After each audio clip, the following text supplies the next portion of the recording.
Yo, what is going on, everyone? Welcome back to Spreading the News. This is episode 13. Episode 13 of Spreading the News. I cannot believe we've been doing this for 13 episodes so far. Absolutely wild that we've made it this far. Today, I am here with Danny. What is up, everybody? Let's go Yankees! Another great week of Yankees baseball. We are excited. Danny, how has your week been since the last time we spoke? I mean, you can't complain. The Yankees are winning. You know, it's been a nice outside. Been a great week. It's been a good week. Unfortunately, Brian, for the first time ever, is actually not here today. So I can't say I'm here with Brian. You're probably wondering why I went right to Danny, because I always go Brian first. But Brian's not with us today. He wasn't able to make it, part of his scheduling with him coming home tomorrow from school and everything that he's doing. So he will be back for next week. Obviously, I'm assuming he'll be back for next week. But we have a pretty good episode today. We got a lot of things to talk about. We're just like we always do. We're going to start off with our Yankee of the Week.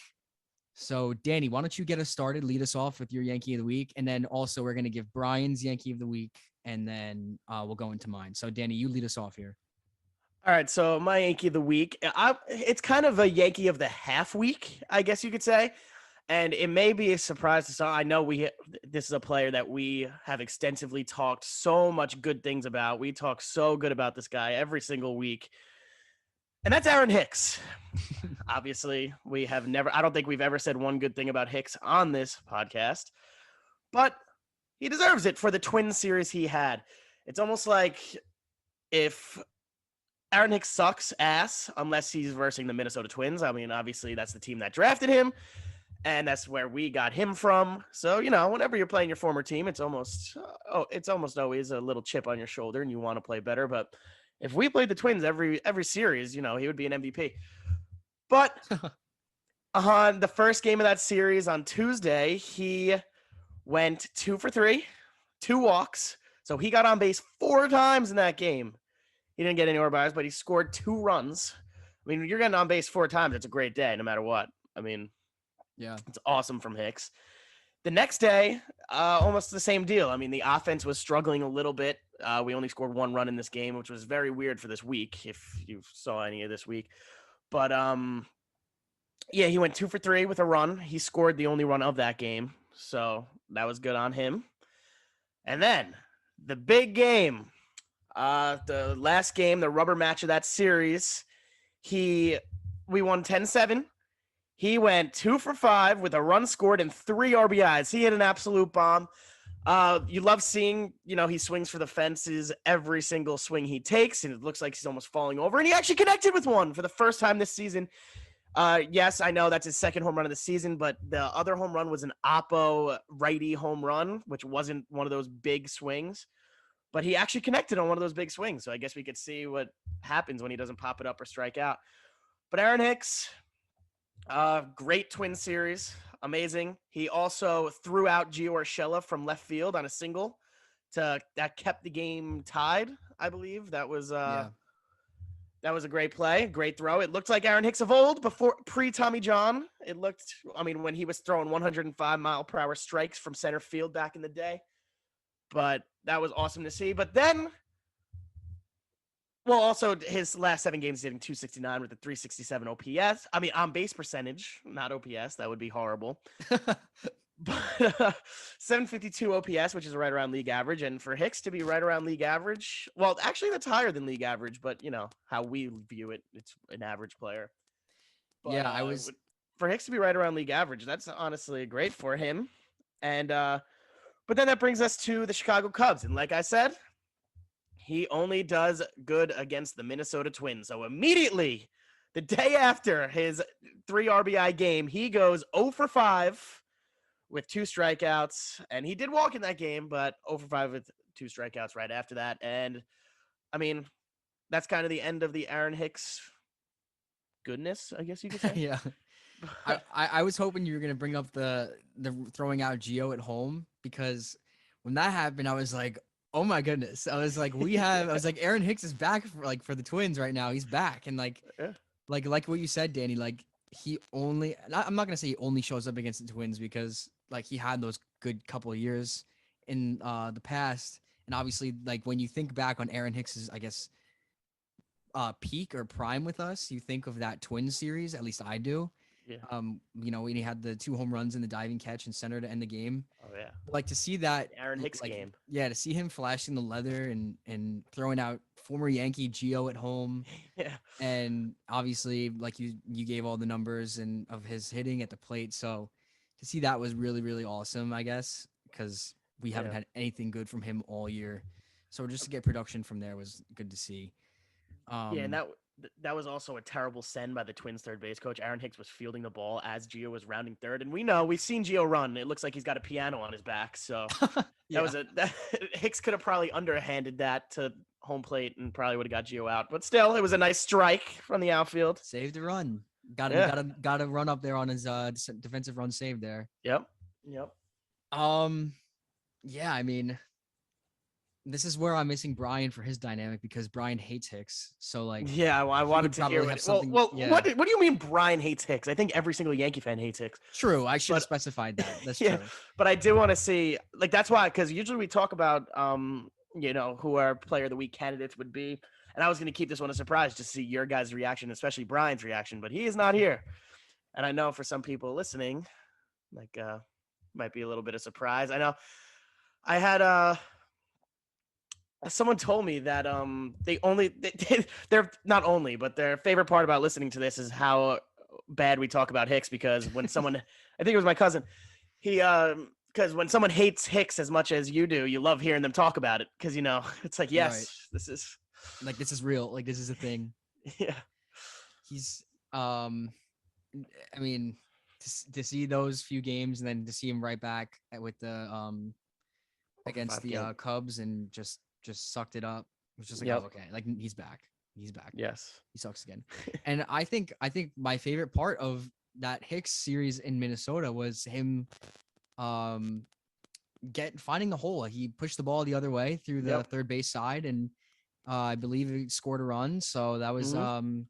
really, He actually looked like a good hitter at the plate today, which was I mean not today during that yeah. series not today he didn't play today but during that series he actually looked like a good player, which was definitely weird to see because we haven't seen that in a very long time Yeah, from him. from him. But yeah, great It's job for Hicks in that series.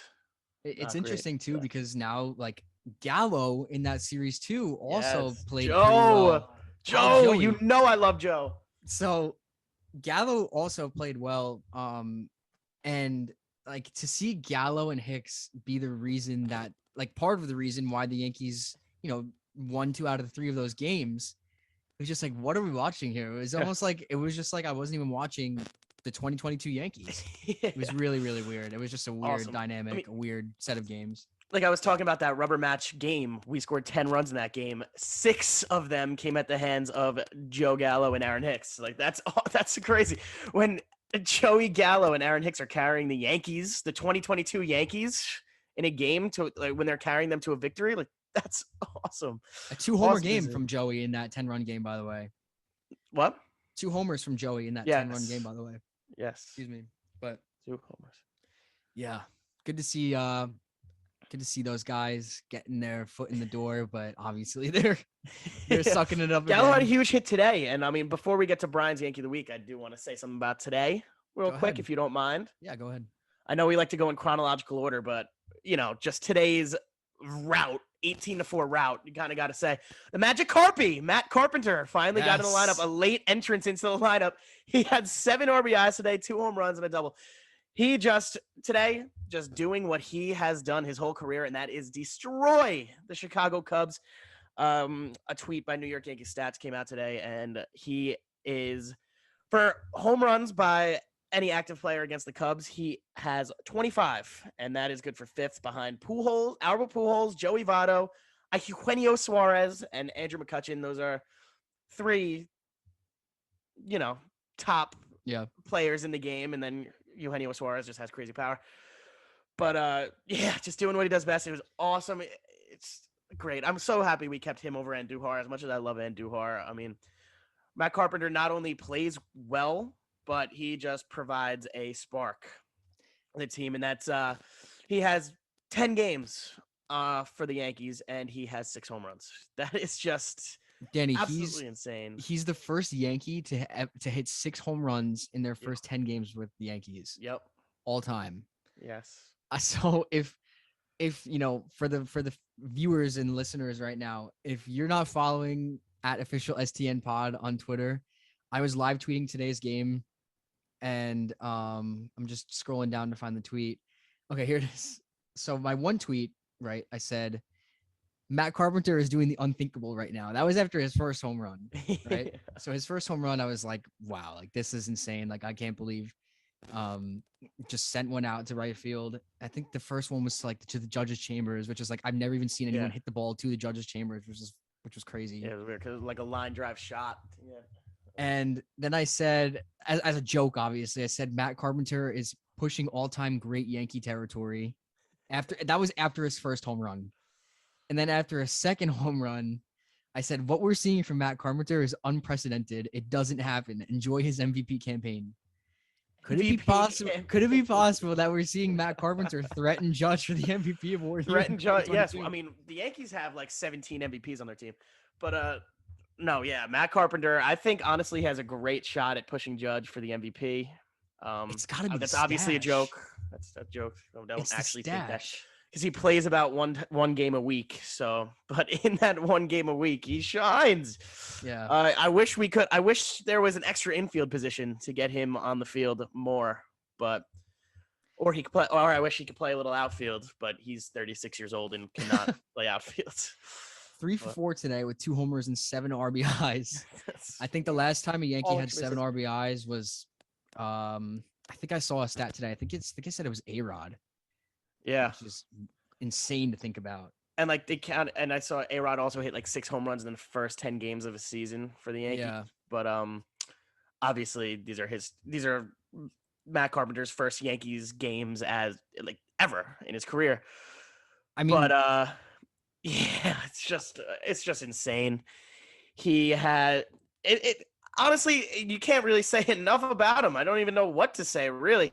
He has 8 hits for us, and 6 of them are home runs and a double. So only 1 non-extra base hit in his entire Yankees career, which is weird to say because his entire Yankee career is 10 games long. But so he provides a spark too. The team loves him. You see him in the dugout. He when Higgy hit his first home run today, and they gave him the little silent treatment in the dugout. Matt Carpenter was the first one to end the silent treatment. He just loves being here. And they said today on the S Network, if he got never mind. Didn't feel like finishing that sentence. Nah, I don't want to finish that sentence, but he is awesome.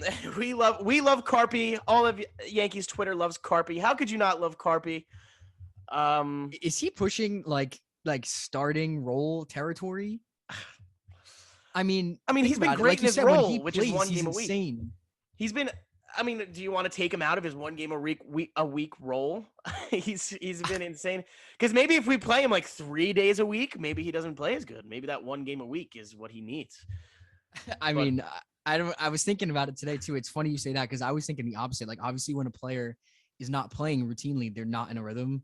It's like impossible to like keep up with the ball and stay in a rhythm. But like, I don't know, man. Like Matt Carpenter, like I said in my tweets, is just doing the unthinkable. See I agree with that. With any other case, it feels like besides Matt Carpenter, because we heard when he came in when we signed him, all he said was, "Oh, I can't believe I got this opportunity. Thank you, I got this opportunity. I'll do anything for this team. I'll literally carry the luggage on the plane if it means I could be on the team." Like he doesn't even care about at-bats. But I think he just wants to play baseball because, like we have talked about in the past, he completely fell off a cliff from his all-star years, completely fell off a cliff as a hitter, and just to get another opportunity, and he admits that he fell off a cliff, so just to get another opportunity, a veteran like this who was really, really good at a time, I feel like any opportunity he gets, he's going to make the most of it because I feel like I said, he is 36, so he's been around for a while, so he kind of knows how to handle those situations. I feel like nothing was really going to phase him. Yeah. And he's just in the mindset that he's lucky to get another shot. and he's just going to make the most of it every time he's there at the plate. And just for context, I actually wanted to do Matt Carpenter as my Yankee of the week, but we didn't feel that it was right to choose a 1-day game that was today for the entire week. So, but I just wanted just to finish up on. I mean, Matt he had a Carpenter. good. He had a day today that would have been good for an entire week. Yeah. What he put up So today. if you guys are, if the listeners are saying, "Where's Matt Carpenter in your Yankee of the week?" Obviously, he was considered, but yeah, that's why I felt the need to name drop him now in the beginning before we get into the rest of the Yankee of the weeks. And Carpy tweeted today after the game about a half hour ago, said, "I have to say, experiencing my first Yankees roll call is at the top of my list." Yeah, because today was also his first game in the first field. Game in the field. He said the right field bleachers at Yankee Stadium is next level. #RepBX. #Bleacher Creatures. So like this guy just keeps finding ways to make the fan base fall in love with him. Yeah. And how many 36-year-olds are great on Twitter like that, huh? Not many, dude. Not many. Amazing. It's the great power use of the hashtags. stash, dude. It's the power of the stash. It's Nestor. It's Matt Carpenter. And I saw Joey Gallo growing a mustache today. Yeah, man. Who knows? That's what I mean. Who knows? Gallo had a big hit today. Could be the power of the stash. I would love to see the whole team grow out the stash as like a team thing. I don't know if you saw today. Michael K tried to grow a mustache for this team, and it was like a little peach fuzz. He was like, that was hilarious. It was funny. I was laughing. He was like, "Yeah, I looked like an 11-year-old." Yeah, he's like, I look like a little boy. yeah. Little peach fuzz at the top of his lip. But I would love to see the whole team grow out the stash. I think it's fire. I think it's I think it's awesome. They have tried that before. They have done that before in the past. I remember the Judge sporting the little mustache. Yeah. Judge had a mustache? Dude, this was last year or 2 years ago. They had a thing where they were all growing mustaches. What? Why do I not remember that? I don't know why you don't remember that. Interesting. I'll have to look into that. Yeah. Well, if any Yankee players are listening right now, actually, Licky has the mustache too, by the way. Yeah. So he was struggling, and he had a scoreless outing, and he got the win against the Twins. So could be the power of the stash. Who knows? Because he was struggling. Just we can't talk about the stash forever, but I guess we would like to. Yeah, we'll go into Brian's Yankee of the week now. Brian's Yankee of the week. This is an obvious one. I mean, what more can you say about the MVP, Aaron Judge? Man. I mean, just to give you guys, I'm not going to speak on Brian's behalf of what he saw from Judge this week because I'm not Brian. Dude, I see things differently. What else do you see from Judge besides the best player in Major League Baseball? Judge in the last 7 games had a .333 average, .417 on base percentage, and a .667 slug with 3 homers, 6 RBIs, and 5 walks. So, I mean, he's continuing the MVP season. He's on pace for like 66 home runs right now. I mean, what we're seeing, like I was talking with my brother last night. I was saying like what we're seeing right now, we'll never see. I mean, maybe eventually, obviously, but yeah.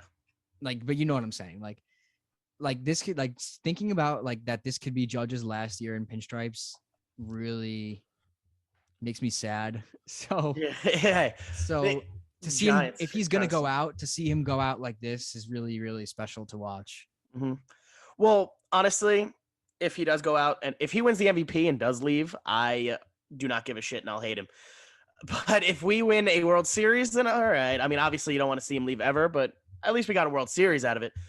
But no, he cannot leave. No, he can't leave at all. He cannot leave. No, I don't think I don't think he will either. Going to. I know the one team that everybody's saying might pry him is his hometown San Francisco Giants, and the Mets, since they can outbid everyone. Yeah. And I saw on Twitter someone asked him make sure you give Yankees the first talks, give them the first and last say in your contract talks at the end of the season. And he's replied back. He's like, I like the sound of that. I like the sound of that. Judge. I have a great Judge impression, by the way. Let's hear it. Oh, come on, man. You know I'm going to give them. That is horrible. That is horrible. That is horrible. Jeez. I wish I never said, let's hear it. That is horrible. I think it's good. I love my Judge impression. I get a lot of compliments on never it. do that again. Your Garrett Cole impression's good though. Really? You think so? Yeah. I think my Booney impression's the best. Yeah, no, one's good. Speaking of Booney, he again saying that Trevino was dealing with some back stuff today. He said a back thing. Yeah, Which, what? if you remember the 2020 Luke Voigt, and he was dealing with foot stuff like that. Thanks, Boone. Pretty Luke much could just Boone is never tell it like saying it is. like there's an issue. So Yeah. there's an issue could- that they'll need to keep an eye on. Yeah, he could just never tell it like it is with injuries. But back to Aaron Judge. The more I watch Aaron Judge, the more I don't believe he is human. I mean, just by looking at him, you can't believe he's human. But then what he could do on the baseball field, like obviously we know he's a great hitter. Obviously, yes, he's a great hitter. But also in the field, he could move out in center. He made a He's a full natural center fielder extension now. diving play the other night in center field. He's just an athlete, and I love reading Twitter replies and Instagram captions just to see how dumb some people are. And when the MLB posts about Aaron Judge for the 5th time in a night because he deserves it, you have people in the comments saying, "Oh, all he could do is hit home runs and strike out. Oh, he sucks." Which he's hitting. Take a quick look at the stats. He's hitting .318 on the season. So you're wrong. Oh, he can't play the field. He's slow. He's too big. He can't play center. He's good in the outfield too, and especially in right field. He is one of the top fielders in right field, and yeah, he's not just a strikeout and home run guy. And then the worst, I hate asshole people. Excuse my language, dickheads. Just people wish injury on this guy. Like, oh yeah, great start to the season, but he'll be hurt by next week. Oh, that leg will be hurt by in a month. He won't finish the season. He won't have a full season. Like, dude, he's not injury prone. Like, it doesn't he's make not sense. injury prone, but like there has to be something not right with you to wish injury on a player like that. I mean, I don't know. It's just something not right with you. People are just rooting for his injury, and he is not injury prone.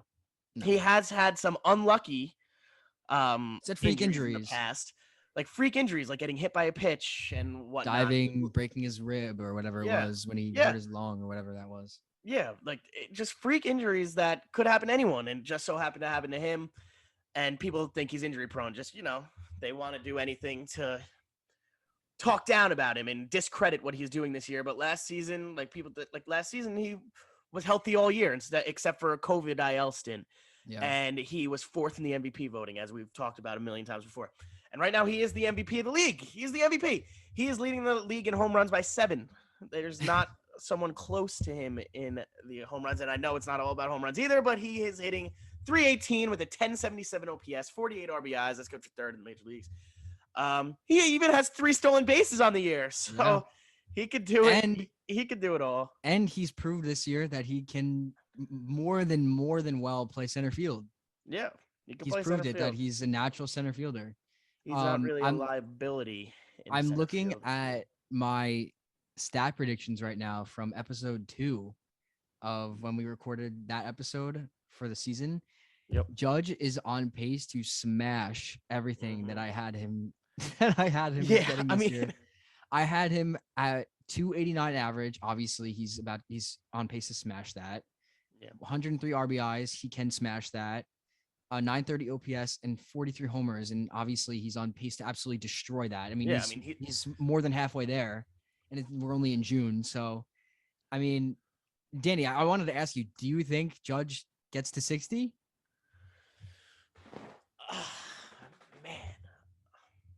Man, because that's a. I've actually been thinking about that's a pretty big feat. Whenever I see the on pace, actually, what I've been doing after every Aaron Judge home run, I go and do the on pace myself just to see like what it moves to. I go to whatever app and do it myself just to see because I like seeing it. I would like to say yes. 60 I want to say runs. yes. 60 home runs. Think about that. The last guy to do that was Barry Bonds. Yeah. That's a tough question. That is a very tough question. I am going to say yes, biasly. But and yes, I'm biased on that. I want to see it happen. I don't know. 60 home runs is just such.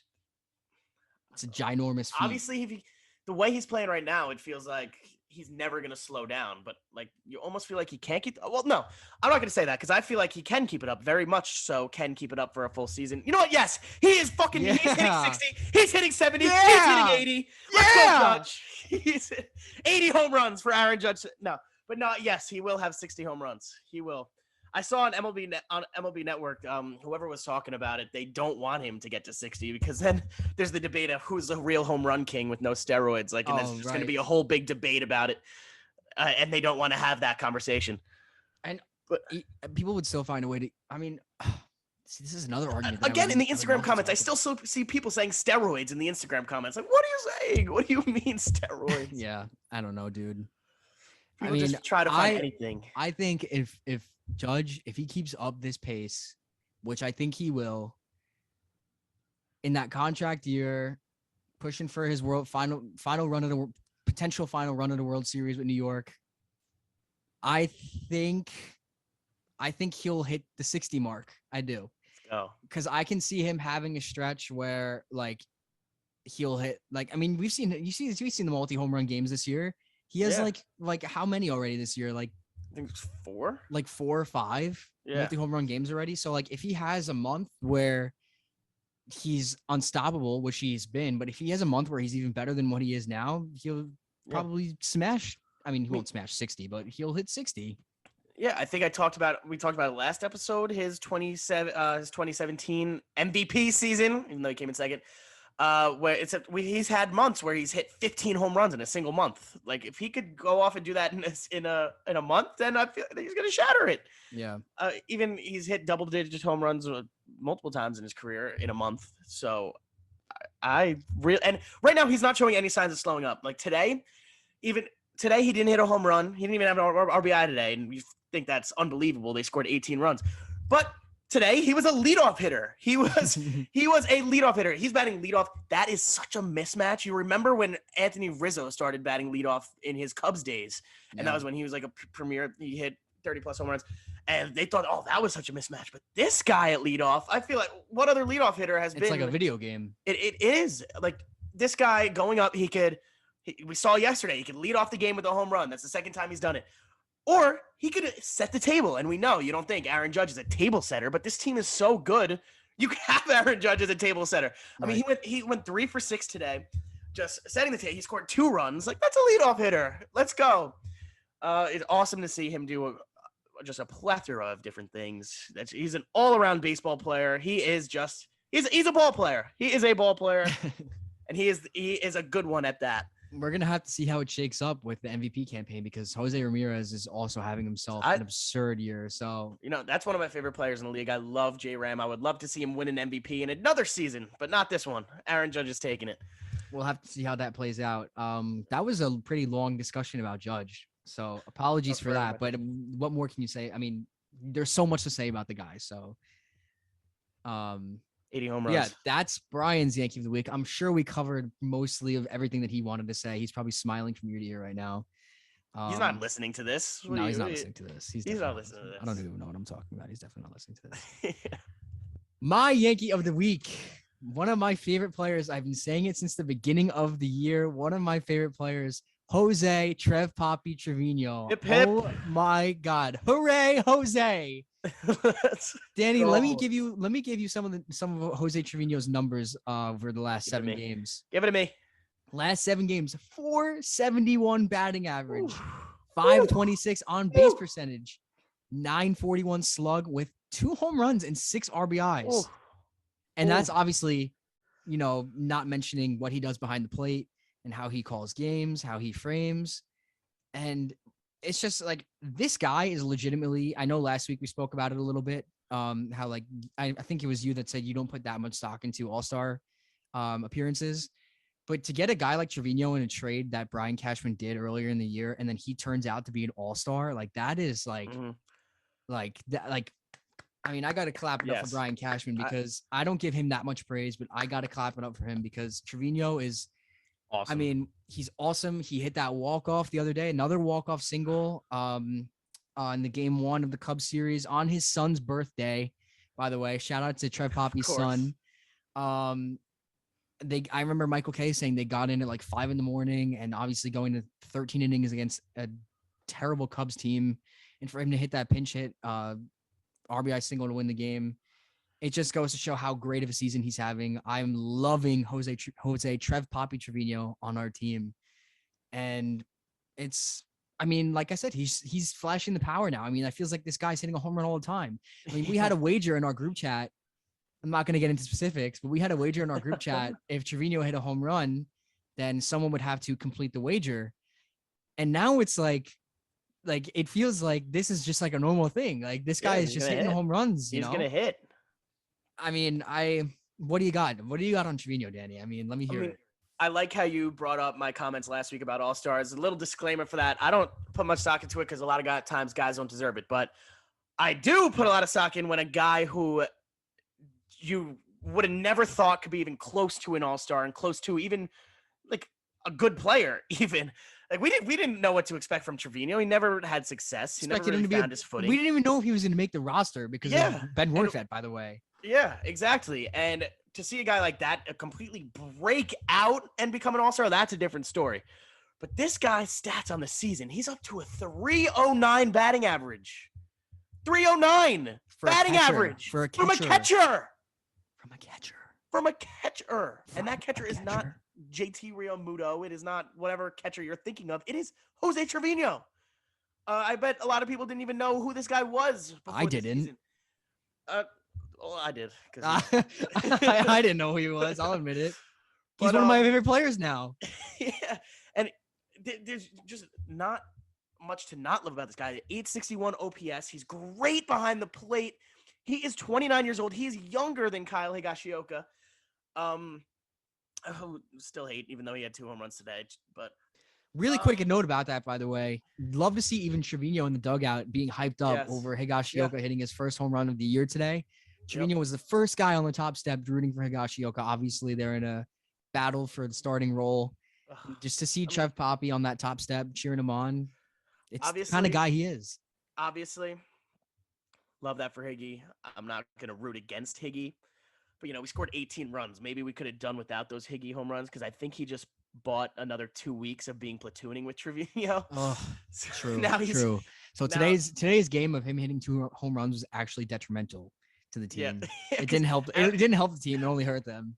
Because Aaron Boone said that Higgy has always provided power for them, and that they were waiting for that to happen because it just hasn't happened. But he's like, oh, it'll come. And now that he hit 2 home runs, one was off of Patrick Wisdom, by the way. So yeah, it was off a 37-mile-per-hour pitch. Was it Frank Schwindel actually? Or Frank Schwindel? Yes, yeah, Frank Schwindel. Yeah. Frank Schwindel. Thank you for that. Yeah, Patrick Wisdom dropped a pop-up today, but bitch. Yeah, back to Trevino. Awesome. Dude, the fact that he isn't the starting catcher and Higgy is still getting Trevino should play 5 to 6 games a week. He should be behind the plate 5 to 6 games a week. Catchers don't usually play every game in a week. It's just not really possible with them because, it's a position that's very taxing on your body. But he should be playing at least 5 games a week because he is the clear-cut better option. Like, clear. Yeah. You can't much say more about that, both on offense and defense. And he provides a spark too, even in the clubhouse. He's above. He just does everything better than Kyle Higashioka. And I hope that we could get rid of this little emotional attachment we have to Kyle Higashioka for a little bit. Trevino is also a great follow on social media for anyone that doesn't already follow him. Make sure to give him a follow because he's hilarious. He had me laughing today. He said something about like the fans and how like the fans are so amazing. So make sure to go check out his social media. But I mean, that's all I got on Trevino. I just love the guy. I hope he grows out a mustache because then he'll literally turn into Barry Bonds. Now, and before we get into our next segment, we've been talking about the Cubs series a little bit. Can we talk about what happened an hour and a half prior to this Cubs series? If nobody saw it, I don't know if you know what I'm talking about yet. I see your face. Yeah. But Clint Frazier was ever since he went to the Cubs and moved on from the Yankees.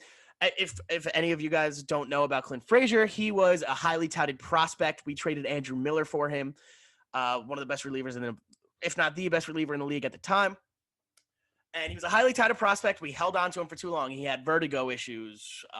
He just had a bunch of injury Concussions, issues. headaches. Yeah, just a bunch of injury Couldn't issues that see. kept him from getting a chance. And even when he did get a chance, aside from when he first came up, he really didn't do much with it. So we moved on, as we should have. We finally moved on. And there was a time where he could have got us anything in the league, when we've talked about that before. But we moved on. He went to the Cubs, and all of a sudden, he is just talking so much shit about the Yankees. Ever since, he just talked so much shit, how he didn't like how he was being told how to look, cookie cutter, whatever that means. He hated it. He's like, I love it just here. bashing the Yankees. Just bashing the Yankees. And he's like, I love it here in Chicago. The clubhouse is so much better. Like, I love it. He made the trip to the Bronx. He's like, all right, maybe I'll get some at bats, because he didn't play for the Cubs. He did not play for the Cubs. He was at the Rangers game in Madison Square Garden too, the night before, by the way. So he was in New York.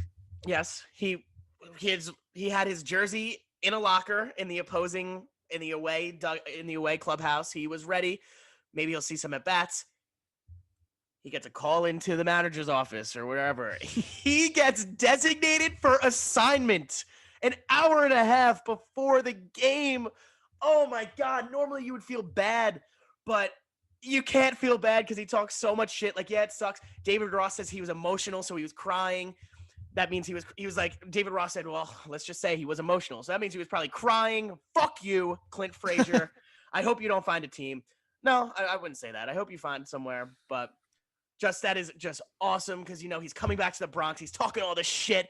He might have been using the technique I said a few episodes ago, talking so much shit because he would hit a home run when he starts beef with the Yankees.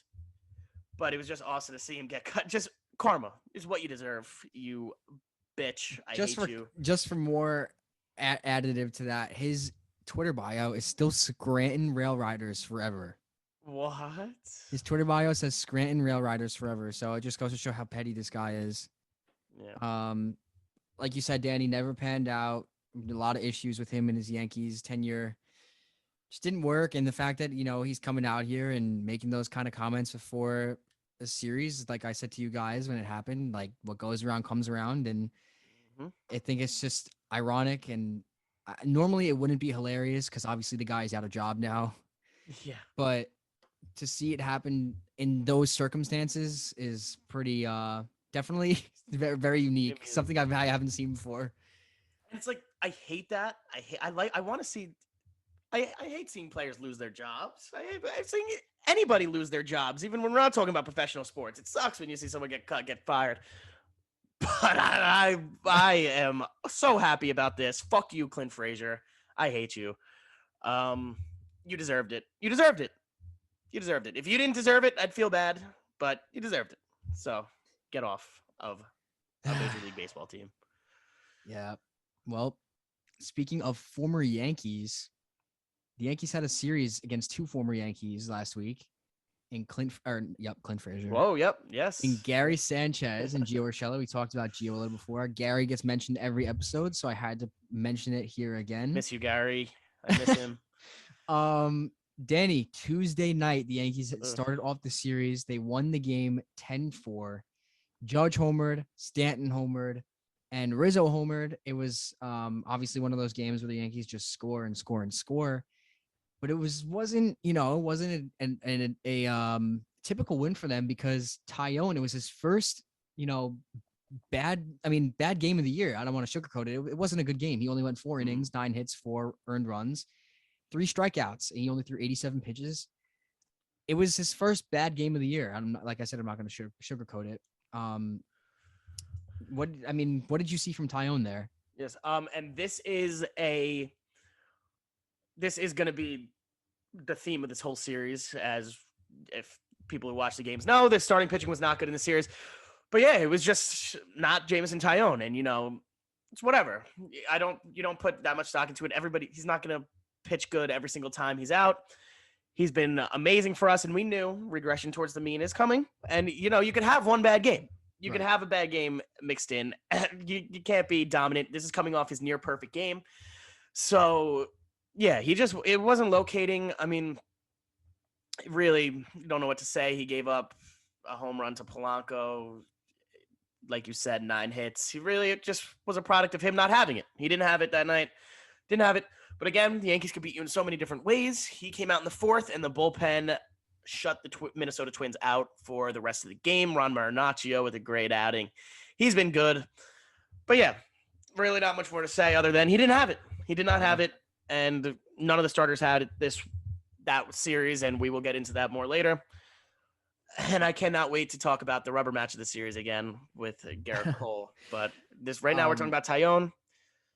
And yeah, like you said, I mean, you can't expect him to be great every start. You know, I mean, the Yankees traded for him to be a middle end rotation guy. Like, so if he's gonna have a start like this, like it's it's expected. So for the season he's had, like you said, regression towards the mean, he's got to have some bad starts here and there. And he pitched today. He didn't look horrible. He didn't look great like he's been all year, but it was like a solid start. Yeah, he had a solid start. So, and then Nestor Cortez, the next game, followed suit with another 4-inning game, 4 1/3 innings, 7 hits, 4 earned runs for Nestor with only 3 strikeouts. Didn't make it out of the, he didn't make it out of the 5th inning, and he only threw 88 pitches. Danny, what did you see from Nestor that start? This really sucks because his ERA skyrocketed to 1.96. No, again, you can't put much stock into it. It's one bad start.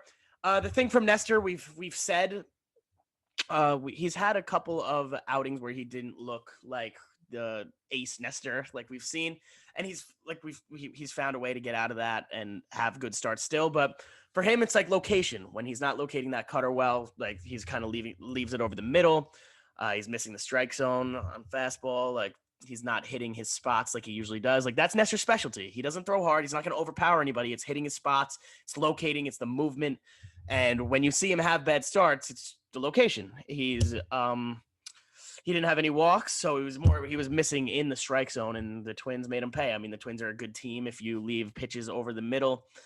And really in the strike zone where they're not supposed to be, they're going to make you pay. Yeah. Buxton hit a home run. He kind of killed us this series. He's awesome. That's another guy I love watching in Major League Baseball. I love watching Byron Buxton. It's just his skill set is awesome, but this is a Yankees podcast. He's sick. But yeah, a guy with that much speed to hit for that kind of power is awesome. But Nestor, I've been saying the last few weeks, I feel like every time we always have time to talk about Nestor, and the last few weeks I've been saying like I'm almost waiting for Nestor to have that bad start, and it finally came. And even like it was a bad start for Nestor, but you know what I'm trying to say? Like it's not like the worst start in the world, but like for Nestor it was a horrible start because he gave up 4 earned. Didn't get the length he always gives. So hopefully the bad start's out of the way and he will rebound in the next series against Tampa Bay. Yeah, and that's the thing. We've been spoiled by this great starting pitching. Like your pitchers can't go out and throw 7 scoreless innings every single time they step on the mound. Like it doesn't matter if you're the best pitcher in the league, or you're gonna have bad games. It doesn't matter. Yeah. Everybody has bad games at the plate. Pitching, it's baseball. It's the beauty of it. You can't be perfect every time you step on the field. Now let's talk about the rubber match. The bizarre game that was the rubber match of the Twins series. Things were looking real bleak. Real bleak to start off the game. Donaldson, well, actually, it started off well because the Yankees scored in the first inning. Donaldson hit a sac fly. Judge scored. One of Judge's many runs on the year. And then bottom of the first, Twins come to bat. Garrett Cole was like horrible. Like worst start I've ever seen from him. One of the worst starts I've seen in a while. Just horrible. Had absolutely nothing. I'll let you go into it, Danny, when you give your analysis of it. But, just to give context for how bad his start truly was, the first 3 batters, all of them hit solo shots. So it was back to back to back to start off the game for Cole. To give you his line really quick, 2.1 innings pitched, 8 hits, 7 earned runs, 2 walks, 3 strikeouts. Boosted his ERA to a 3.63 on the season. So he jumped from in the mid 2s to high 2s to 3.63. Danny, what do you got Oh, on Garrett Cole. this was oh my God. On 4 pitches to start the game, the Twins had scored 3 runs on 3 home runs. Garrett Cole let up 5 home runs in this game, which was what the hell? When does Garrett Cole do that? Most of his career, by the way. Yep. Most of his career. It was like, all right, he let up a home run. It's Garrett Cole. He's not going to let up another one. Buxton, bomb. All right, well, keep it here. He can't let up another one. Correa, bomb. It was just like, oh my God. And watching it is like, I was like, what the fuck is going on? Because it was so bizarre. And what was even more bizarre about that start is usually when you see pitchers falter like that and give up home runs, it's usually all on the same pitch. Like maybe they didn't have their fastball command, they didn't have their slider command, whatever. Garrett Cole, those home runs, change up, first home run, slider, second home run, fastball, third home run. So it was on 3 different pitches. So it just showed he didn't have anything. No. He had absolutely nothing. And it's very rare you see that where it's 3 different pitches of pitchers letting up 3 home runs. Like usually it's like they're leaving the fastball right up and the hitters are seeing their fastball well. They're seeing their slider, whatever. But to give up 3 straight home runs on 3 different pitches is bizarre for any pitcher. I don't care if you have a 7 ERA. It's bizarre for any pitcher, and especially for an ace like Garrett Cole. It was really bad to see. Yeah, I mean, it was really ugly. I'm always going to advocate and support for Cole. I love Cole, but not going to lie, that start was very concerning. Like I can't make anything up here. Like I'm just going to say how it is. It was very concerning. He didn't have, like you said, Danny, he didn't have any of his pitches.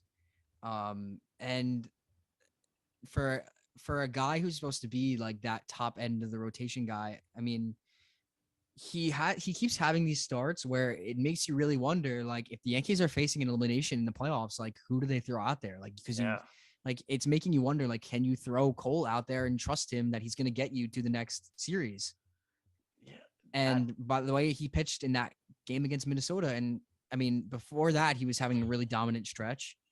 And then before that, to start the year, he was horrible to start the year. So yeah, it's a little concerning. Honestly, yeah, and it sounds crazy to say, like we're debating who we would want in a 1-game elimination. Well, there is no 1-game elimination game if they're anymore. Facing elimination. Yes, whatever. But yeah, it's bizarre that you're saying, that we're not saying, I want the ball in my $300 million man. No, we're not saying that. I want the ball in Nestor Cortez's hand. I mean, it's been such a bizarre season for Cole with the up and down, very up and down, which is bizarre. He now has the highest ERA out of all of our starting pitchers, and you're making $300 million. And it's not like he has a bad ERA. It's at 3.63, but that's not an ace ERA. And that's especially it's not a Garrett Cole ERA. It's not a Garrett Cole ERA. And especially with how the pitching staff is pitching, it's just weird to see a ERA in the high 3s again, we've been spoiled by this rotation. But, yeah, Garrett Cole, definitely a little concerning. Because, like I said, the Twins are a very good team. His next start is going to be a big one. Definitely a big one to watch. I guess we'll see how that goes. But the Yankees ended up scoring and topping out the game at 10-7. They rallied behind Cole, and that's just what you see from a team of this caliber, this championship caliber blood that they have going. Gallo homered twice, led the charge. DJ homered. Hicks homered, like we talked about. Rizzo single to left. Judge scored again. So it was just a game that was, it was an interesting one to say the least. They ended up, like I said, winning 10-7. So yeah, sorry about that. No, it just goes to show like that they're never out of it. Like we've talked about this before, and they're just never out of it. It really, even in that game, they lost 8-1. Going into the 8th inning, I'm like, hey, we could still come back. We could score here. I mean, we're only down 7. We could do it. The Yankees can do it, which they can. They could score 7. Obviously, that's the faith that you have in them. But this year. That's what I've never had before. Like last season, and really seasons prior, they're down by 2 runs. They're probably not. You don't really have a lot of confidence in them coming back and winning that game. It's just like we've said every game. It's the vibes are different. The attitude is different. The play is different. Like they're the best team in baseball, and I love it. just to build a little bit more on the Cole talk that we were having. The Yankees bullpen came in after Cole left the game, just absolutely Yep. locked it up. Round of I was applause gonna for the say that. bullpen. If you wanted to have a Yankee of the week, you could, you could say the entire Yankees bullpen because Miguel they did Castro. so I was actually thinking about Miguel Castro. Yeah, I mean, they all locked it up. It was good to see. So like you can't even say like, oh, the Twins were just on fire that night. Cause like after that, they didn't score. So like that goes to show really how bad Cole was that night. It was Yeah. that bad. Yeah. It was that Yeah. bad. And quickly, I kind of wanted to run down that the bullpen numbers after that. Cole Licky followed Cole's 2 1/3 with his 2 1/3 of his own, giving up 1 hit. Miguel Castro followed with 1 1/3, 0 hits. Wandy Peralta followed up with 1, 0 hits. King followed up with 1, 0 hits. And of course, Clay Holmes, he's not letting up anything. So Shut the door. 1 hit combined from the bullpen after Cole came out in the third, which is awesome. It's just, again, this team could beat you in so many different ways. That's why they're scary. Like, yeah, you're saying, like, if your starting pitching can't pitch good against good competition, you're fucked in the playoffs, which is, I feel like that's not true for this Yankee team because they could beat you in so many different ways. And, Boone, he's had like a short leash. If a pitcher isn't, especially come playoff time, their leashes are so much shorter. But once a pitcher's in trouble, turn to your bullpen, we're confident that they're going to shut it down for us. Like we were confident in the starter, but if they didn't have it, the bullpen's going to have it. It's going to be very rare for this Yankee team where both the starting pitching and the bullpen kind of blow a game. So, and the hitting, usually if it's great about this team, if one, it's a balance. If one aspect of the game falters a little bit, then the other aspects are picking it up. And that's what's awesome. That's what good teams do. They make up for it. They make up for bad pitching with their hitting. They make up for a bad offensive game with their pitching. Did I say that right? Yeah, I think so. They make up for bad pitching with their hitting. I don't know. I kind of lost myself there. But no, yes, that's just what good teams do. And then to obviously build on what you just said, the following game, the Yankees offense didn't have it. They went to 13 innings against the Chicago Cubs, who were terrible. The Yankees just swept them, so obviously they're terrible. They have you can't use that as a reason for them to say they're terrible. You know what I mean. You know what I mean. Yeah. They have a horrible record. They went to 13, like we said. Trevino walked it off. Severino picked up the offense. 6 innings, 7 hits, 1 earned, 10 strikeouts. Sevy. He's so back, dude. Another dominant. He's so back. I'm just gonna say it. He's back. He's all for it. He is Luis Severino that we saw in 2018, 2019. He pitched in 19, right? No, he didn't pitch in 19. He pitched the playoffs in 19. So 2017, 2018, Severino. Yep. And then the Yankees won the next game 8-0. Jordan Montgomery looked like an ace. Followed Severino's in footsteps. And then today, we already talked about today a little bit. Yankees just absolutely demolished the Cubs, 18-4. I'm trying to think. We talked about Tyone a little bit, and Manny Banuelos got his first save of his career tonight. Was it his career, or it had to have been his career, right? I believe it was his career, but it's always bizarre seeing you win by 14 runs and there's a save, but no, it's the 3-inning save that everybody loves. But again, the bullpen. I love bullpen. That just first shut the door. They always we do. gave up. You know how many bullpen runs we gave up this series? The entire series? 1. Severino in the first game gave us 6 strong of 6 innings of 1-run baseball, 10 strikeouts, 1-run baseball. The bullpen followed suit. Again, like we said, it went to 13 innings. The bullpen followed suit with 7 scoreless. 7 scoreless. And that's like we held a team. I know we're a lot better than said team, and we also got held scoreless. But we held a team scoreless for 4 extra innings. 4 extra innings. I know we got held scoreless for 3, but that's not easy to do in today's game with the runner on second rule. That is not easy to do. You kind of go into an extra inning thinking at least 1 run's going to score. Mm-hmm. And the fact that it went past 12 without a run being scored is bizarre and bad for the Yankees offense. But like you said, one part of the team falters, the other part is picking it up. And there's nothing I hate more than I got this in the Rangers. I have a friend who's a Rangers fan. got this when they beat the Rangers on Gleyber Torres' walk-off. That was the Chris Woodward incident.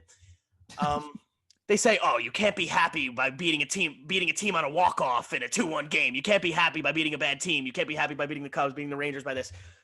That's just wrong. If you think that, then you don't know the sport of baseball. Anything could happen. It's a 162-game grind. You could see, like we saw the Pirates sweep the Dodgers.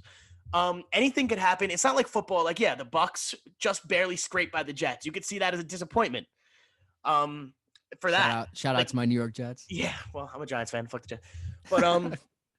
But no, you could see that being a disappointment. Like, oh, damn, we only beat the Jets by 3 points, whatever. But in baseball, it's so much different. In baseball, every win matters. A win is a win is a win. It doesn't matter. Wins come in all different shapes and sizes. It doesn't matter how you win, as long as you get the win. In a 162-game grind, you're going to lose to some bad teams. And when you could squeak out wins in tough games,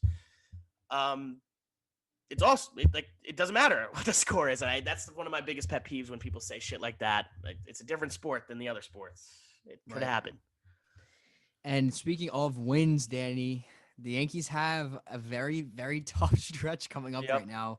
I was actually just looking at the schedule. I thought it was just one series and then back to, like a mediocre team, but it's not. It's the Rays. It's a 3-game set against the Rays, and then they travel to Toronto. They play the Blue Jays again, and then they play the Rays again, and then they play the Astros. Mm-hmm. Obviously, we're going to have another episode in before all of that concludes. So we'll talk about the back end of that stretch when the time comes. Yep. But this is a really good test for them. Obviously, we can sit here and say they don't need a test because they're insane. I mean, they're 44-16, but this is big. Like this, they have the chance to really cement themselves into not even just the top of the AL East, but the top of the American League with the Astros series coming up. So, they really, really need to execute. Can't play 500 baseball here in this stretch. They really need to execute and take some games. Yep. And the one thing that people have discredited the Yankees for is that they've had a relatively easy stretch of games, and they haven't had the toughest of schedules, which again is kind of bullshit. Because if you see what they're doing in these stretches, like, again, they're beating up on the bad teams, and they're not just beating them; they're beating them. They're beating the shit out of them. They're beating the absolute shit out of them. AL East teams play the same teams, so it's like, what are we doing? It doesn't make any sense. What are we talking about here? Exactly. People don't really know the game, but also, the Yankees. I saw today, they have. I think it was a 15-7 record against teams above 500. That's the best record out of anybody in the majors on teams above 500. So they are beating good teams as well. This is going to be awesome. This is going to be an awesome stretch of games. It's going to be a fun stretch of games. I mean, every Yankee game is fun unless they're not hitting and they're not pitching and they're just getting killed, which doesn't happen this year. It's not going to happen. But yeah, this Tampa series, I'm very, very excited for this Tampa series. And we have a good lineup of starting pitchers. We got Cole, Cortez, and Severino. Yes. That's it. Those are actually not even my 1, 2, 3. I would probably say my 1, 2, 3 is Nestor, Sevy, Cole at the moment, but yeah. Anyway, it's gonna be huge, and then Toronto, obviously 2 tough AL East teams. I'm excited. I am so excited for that Astros series. It's a 4-game set. We should go to that. I was gonna say the same thing. You want to go to that Astros series? We went to for those who don't know, we went to the Astros game last year, their first time back in the Bronx. Electric. Since the whole scandal, so it was insane. It was the fuck Altuve chance. One of my favorite Yankee memories of games that I've been to, for sure. Oh, and we were so inside of Kyle Tucker's head in right field. But I was looking at tickets. They're actually relatively cheap. We could get a couple cheap tickets sitting like 6 rows behind Judge in right field. They're like $70. Like we could get something.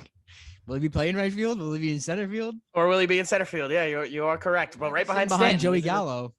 Who knows? But in that Astros game, we were 4 rows back and we got to move up to the first row. We were literally talking to Judge in right field. And Kyle Tucker grounded into a double play, slammed his helmet. He was very frustrated that game. Fuck him. Hate him. No. We should. Obviously, I would love to go to that. Yeah, I would love to go. We should definitely go to that game. It's a little weird that we're having a personal conversation here, but we should definitely go to that game. Let's go. What was I gonna say? It's not weird. Fuck you. Shit, I forgot what I was gonna say. I can't. Let's go. I don't know. Well, yeah, I mean, big stretch, big Rays series. Game 1 is Kluber, and then game 2 is McClanahan. So it'll be good. It'll be good. And then they got to go to Toronto, and then I think after that, do they go back? Do they actually go down to Tampa again? Yes, they go down to Tampa. Oh, okay, so they go down to after Tampa. You're talking about after Toronto. Yeah. Yeah, after Toronto, they go back to Tampa, and then they play Houston, and then they play Oakland. Then the bizarre thing after, I know we don't want like going too far ahead, but we usually go past the next time we talk. So the next time we talk, it'll be after the Rays and Blue Jays series. But we have a bizarre one game against the Astros too on June 30th. That's bizarre. In between our Oakland and Cleveland series, we have one game. One game set. It's one game. That was because of the delayed start to the season. So they kind of had to make up those and games it's in Houston. somewhere. And it's in Houston. So it's weird. We're going from New York against Oakland for a one game, going all the way to Houston, and then going back up to Cleveland. I see that. Yeah. That's rough. That is rough. But hey, when a season gets delayed, that's what's going to happen, and you live with it, and you got to play through it. That's what you sign up for. Yep. But definitely very weird, and it's going to be tough. And then the other two games of that series are being made up. They took a day off of the All-Star break, so they're having a doubleheader. Against Texas? No, against Houston. 2 days after the All-Star break. When did they make Texas up those Texas got put. They're the last game of the series now. The last game of the season. Kind of crazy how it was the opening series and now it's the closing series. Yeah, that's weird. Kind of weird. But yeah, I mean, it's gonna be a good stretch. Hopefully, next time we talk, we'll have a lot of good things to say. Because if not, the Yankees could if they don't execute, they can lose their division lead. Like they can, then it will be close. Could very easily happen.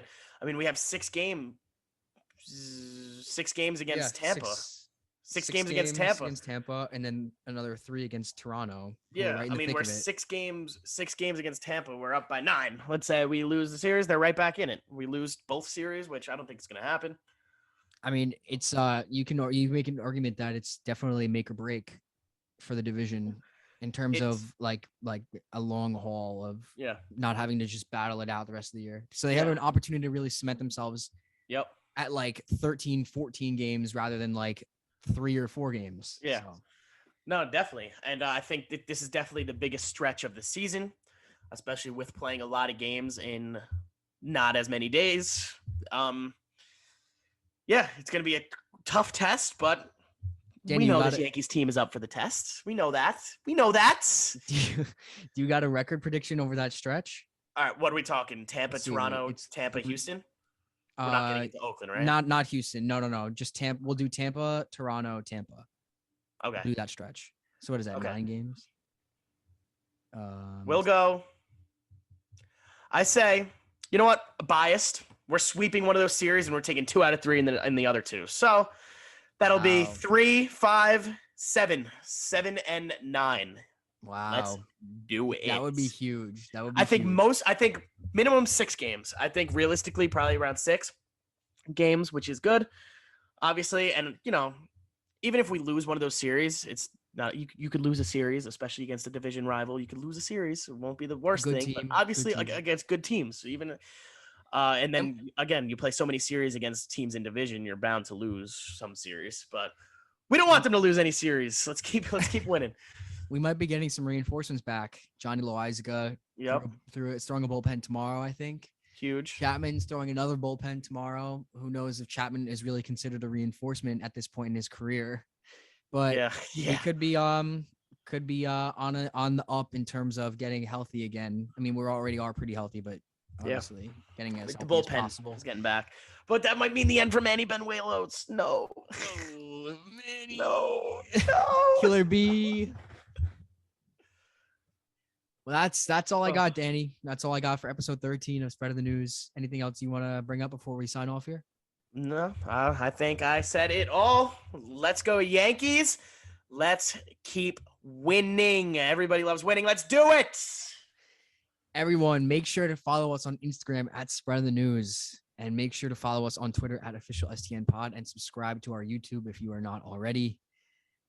which is also spreading the news. Thank you all for listening/watching, and hopefully we will see you on a gorgeous note next week. Thank you all, and this is goodbye for now. Hey.